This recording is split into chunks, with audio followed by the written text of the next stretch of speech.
안녕하세요. 절대값TV의 명품 PD 한PD입니다. 자, 오늘 미국의 10년 만기 국채가 금리 발작을 했어요. 그래서 4.8%, 4.8%까지 올라갔어요. 8%까지 올라갔다. 자, 그래서 이제 조만간 5%를 돌파하는 게 아니냐. 자, 예전에 은행들 파산할 때, 미국의 은행들 파산할 때, 실리콘밸리 뱅킹 그때가 4.3이었어요. 그때 왜 파산했냐면 그 채권 가격이 자꾸 떨어지니까 금리가 올라가니까 채권 가격이 떨어져서 미국의 은행들이 파산을 했죠. 자, 이제 그런 현상이 그런 도미노가 또 일어날 수 있다라고 생각을 하니까 미국의 주식이 폭락을 했죠. 어젯밤 폭락했고, 뭐 지금은 이제 기술적 반등을 조금 하고 있어요. 오늘 보니까. 자, 그래서 우리 코스피도 한 2%대 폭락. 그죠? 오늘 뭐 코스피 한 60포인트가 빠졌어요. 그래서 시총 45주가 날라갔다. 한번 보실까요? 자, 이렇게 날라갔어요. 이렇게, 한 2130이 찍고, 그 다음에 한 2600까지 올라갔네요. 그죠? 2675까지 갔다가, 현재 그래도 2,400은 안겠네요. 그죠? 2,400은 안겠는데, 뭐, 내일 경우를 봐서 깨지겠죠. 자, 지금은, 미국의 어쨌든 그, 인플레이션, 그죠? 그리고 긴축, 그리고 앞으로 계속해서 금리를 올려야 된다는 상황이라고 하면, 외국인들은 주식을 살 수가 없어요. 그죠? 국내 기관도 살 수가 없고, 왜냐면 뭐, 10년 만기 국채가 5%인데, 5%에 가까운데, 그거 투자해야지. 뭐 지금 뭐 고평가된 주식을 살 일이 없잖아요. 자, 이제 금리가 주식 시장을 찍어 누른다. 이거는 이제 기술적 반등은 주겠지만 당분간은 여기 지지선까지 2,300까지는 보셔야 돼요. 2,300까지. 경우에 따라서는 이것도 무너질 수 있고. 자, 일단은 주봉으로 보면 이미 무너졌어. 그죠? 수급이 다 깨졌고, 주봉으로 보면 다 무너졌고, 잠시 주식 얘기를 하자면, 자, 이렇게 급락을 했어요. 이 과정에서 오늘, 45조가 날라갔다. 45조가. 자, 주식시장 얘기는, 조금만 더 할게요. 자, 이럴 때, 이제, 지금, 그렇지만 이제 주식들이, 뭐, 개별 주식들을 얘기하면, 뭐, 엄청나게 떨어지는 주식들이 많아. 그래서 지금 여러분들 주식 가지고 계신 분들은, 파는 건 아니야. 이렇게 폭락할 때 파는 게 아니라 오히려 폭락할 때마다 조금씩 또 매수해 나가는 거야. 그죠? 조금씩 매수해 나가야 되는 거야. 여기까지 간다고 생각하고, 그죠? 여기까지 간다고 생각하고, 더 많이 떨어지는 주식은 조금씩 더 채워나가야 돼. 그래야지 다음에 큰 장이 올 때 여러분들이 크게 수익을 낼 수 있어. 여기 밑으로 떨어질 수 있지 않냐? 떨어질 수 있어요. 자, 그러나 떨어지더라도 그때 가서 더 사면 되지. 그죠? 그런 식으로 생각을 해야지. 뭐 떨어진다고 무조건 손절하면 안 되는 거예요. 자, 그거는 다른 문제예요. 잠깐 주식시장 얘기를 했어요. 자, 다시 돌아와서 자, 그래서 오늘 코스피가 한 59포인트, 2.4포인트, 2,400만 간신시켰고, 외국인과 기관의 이 매도 물량이 굉장히 컸어요. 최근에 이렇게까지 외국인이 한 1,000억 조금 넘게 매도 그랬거든요. 근데 오늘은 뭐 그냥 마구 부었어요. 공매도도 많이 나온 것 같아요. 뭐 기관도 그렇고. 제가 보기에는 뭐 이 가격에 팔 일은 없는데, 뭐 공매도를 쳤겠죠. 그죠? 이렇게. 개미 죽이기에 들어가는 거예요. 개미 죽이기에. 이렇게 폭락할 때 왕창 빼는 거야. 그럼 뭐 개미들 다 털리는 거지 뭐. 뭐 저같이 이게 현금으로 산 사람들은 뭐 상관없어요. 떨어지면 더 사면 되니까. 오늘도 저는 더 샀어요. 더 샀어요. 내일도 조금 더 사고 계속해서 사면 돼. 그러나 이제 신용으로 산 사람들 또는 뭐 미술 쓴 사람들은 버티기 어렵겠죠. 자, 이제 그거 털러 가는 거야 지금. 자, 어쨌든 금리 발작이 일어났다. 금리 발작이. 자, 여러분들 그걸 생각해야 돼. 미국의 국채 금리가 계속 올라간다는 얘기는 우리가 냉정하게 생각을 해야 돼. 냉정하게. 이상하다. 미국은 뭐 그 기초화폐고 자기들이 금리도 컨트롤하고 다 조절할 수 있잖아요. 그죠?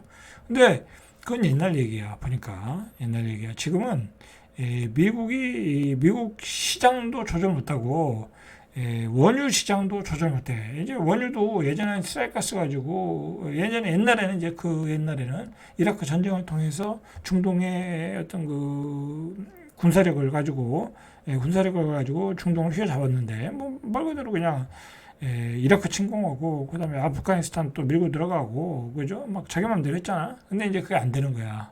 안 되는 거야. 이제 뭐 아프가니스탄에서 철수했고 사우디도 말을 안 듣고 중국과 러시아는 한패가 돼가지고 석유 가격을 우상향으로 올려버리고 있고 그리고 셀가스는 바닥나고 있고 자 그럼 거기다 고금리가 되니까 셀가스의 다른 유전도 개발이 안 되고 자 그러다 보니까 원유 가격이 올라가니까 미국의 인플레이션이 계속되겠죠. 그러니까 금리를 올릴 수밖에 없지. 뭐 어떻게 그렇다고 막 돈을 무한정 풀 수가 없잖아. 그죠? 돈을 무한정 풀면 어떻게 되겠어요? 미국이라고 돈을 무한정 풀었다가는 미국의 그 기축 통화가 어떤 그 위력을 잃어버리게 되는 거지. 그러니까 그렇게도 못해. 나름대로 푸는데도 안 돼. 자, 중요한 거는 돈을 푸는 과정에 있어서 미국의 국채를 발행해야 될 거 아니야. 돈을 풀려면 국채를 발행해야 될 거 아니야. 많은 돈이 필요하니까 미국은. 근데 그 국채를 안 사준다는 거야. 그죠? 왜 안 사, 누가 안 사주냐?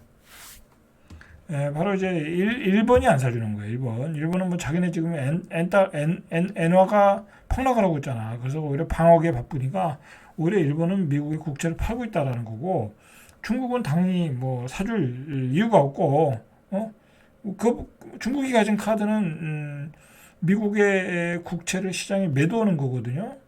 그래서 미국을 협박하는 거지. 그죠? 근데 중국은 옛날에 국채를 사줬는데 지금 국채를 사주지도 않고 오히려 매도를 해. 그러니까 금리가 계속 올라가죠.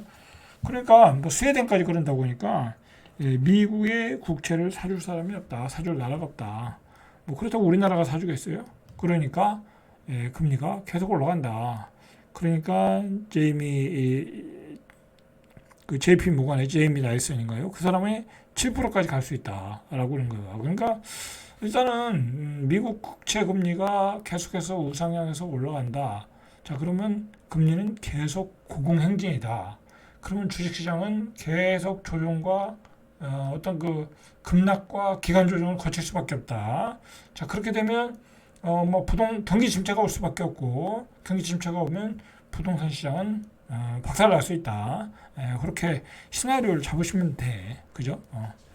뭐 장기적으로 이렇게 보면 그림이 보이잖아요. 그죠? 뭐 지금 가격이 어때요? 부동산 가격이 전 고점에 88%에서 96%까지 왔잖아. 그죠? 완전히 다 죽는 거지, 이제. 지금 가격에 산 사람도 문제지만 예전에 영끌에서 샀던 사람들 금리가 2.5%에 샀는데 한 7% 된다고 해봐. 그냥 다 죽는 거야. 3배, 100만 원 내던 거 300만 원 내야 되고 200만 원 내던 거 600만 원 내야 되는 거야. 그죠? 그렇게 된다. 자, 2007년에 10월에 이때가 이제 서브프라임 모기지 사건 때인데 이때가 4.95까지 올라갔대. 근데 지금 4.8이야. 이때는 금리가 저금리 때가 아닐 때잖아요. 그런데도 불구하고 4.95야. 근데 지금 4.8이야. 굉장히 위험한 수준까지 왔다. 자, 지금 만약에 5%가 넘으면 주식시장은 또 폭락하는 거야. 자, 지난 8월에 민간 기업들의 구인 건수가 961만 건 전월 대비 증가했다. 그러니까 미국의 경기는 죽지 않았어. 고용이 이렇게 좋다 이거야. 근데 이것도 문제가 있는 게 이제 외국인들이 미국을 못 들어가잖아요. 그죠? 불법 이민이 안 되다 보니까 이 노동력이 부족한 거야. 그죠? 미국의 이 자국 국민을 가지고 이 민간 기업들이 구인을 하다 보니까 고용 비용은 올라가고 사람은 부족하고 계속해서 증가하고 있는 거야. 그러니까 결국은 비용이 증가하니까 어떻게 되겠어요? 그죠? 인플레이션이 일어날 수밖에 없지. 그죠? 이게 그러니까 여러 가지 이게 얽히고 설켜가지고 구조적인 문제가 돼버렸어. 그렇다고 미국이 뭐 지금 막 외국인 막 불법적으로 많이 받아들여가지고 노동시장을 개방할 수도 없어. 왜냐면 이제 그걸 싫어하거든, 자국민 사람들이. 그죠? 그걸 싫어하는 사람이 누구예요? 트럼프잖아. 그죠? 트럼프. 그 외국인이 들어와가지고 자국 국민들의 그 인건비가 낮아졌다, 고용을 뺏겠다 하니까 이런 현상이 일어나는 거야. 자, 그런데다가 미국은 재정 적자 확대가 일어나고 있어. 그죠? 계속해서 우크라이나 지원하고, 그러니까 이거 참 문제야, 이거. 자, 우크라이나 전쟁도 문제야, 이거. 재정 건전성 악화 우려가 심화되고 있다. 자, 이것 때문에 결국은 미국의 정치권이 혼란스러우면서 미국의 서열 3위가 해임됐죠. 하원 의장이. 예? 이게 이제 또 결정타가 된 거야. 이게 결정타가 된 거야. 그러다 보니까 미국이 지금 대혼란을 겪으면서 금리 발작이 일어났다. 라는 거죠. 그죠? 자, 그러니까 이게 미국의 어떤 그 유동성에서 어떤 지금 막 꼬이기 시작한 거야. 막 돈을 더 풀어가지고 국회를 통과해서 하원 뭐 상원을 통과해가지고 이 돈을 사용을 해야 되는데 이미 이제 미국 그 상하원에서 막히고 있는 거야. 막힌 걸 좀 뚫으려고 보다가 하원 의장이 그러다 보니까 공화당의 강경파에 의해서 쫓겨난 거지. 그죠? 대혼란. 그러면서 주식시장이 폭락했다. 자, 이제 지금은 오늘 아까 잠깐 주식시장 볼까요? 한번 나스닥을 볼까? 자, 나스닥도 이거 자꾸 빠지네.